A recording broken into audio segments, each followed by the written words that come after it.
ఎంత తింటే మనకున్న మానసిక సమస్యలు సహవారే తగ్గిపోతాయి. మనకి దిగుళ్ళు, కడుపున తింటే దిగులు వచ్చేసిద్ది. మన మనసు ఎలా బాధపడదామా, ఎందుకంటే ఇదంతా విజ్ఞానం, నేను చెప్పేదంతా ఇదంతా సైన్సే. మనం కడుపు నిండా తిన్నప్పుడు గాలంతా ఈ పొట్టకే వెళ్ళిపోయి బుర్రకు ఉండదు, బుద్ధి లేని వాళ్ళు అవుతారంటే ఎక్కువగా తినేవాళ్ళు.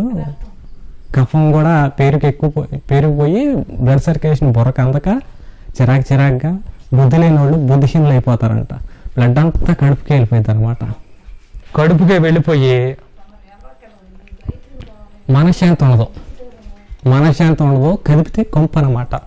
అలాంటి వాళ్ళు తమ సాక్ష్యాన్ని పాడు చేసుకుంటారు, కదిపితే కొంప అన్నట్టు ఉంటుంది. అలాంటి వాళ్ళు మృదువుగా మాట్లాడటం అనేది చాలా కష్టం అనమాట వాళ్ళకి. కాబట్టి నేను చెప్పేది ఏంటంటే తగు మాత్రంగా తినండి, కడుపు నిండా తినద్దు.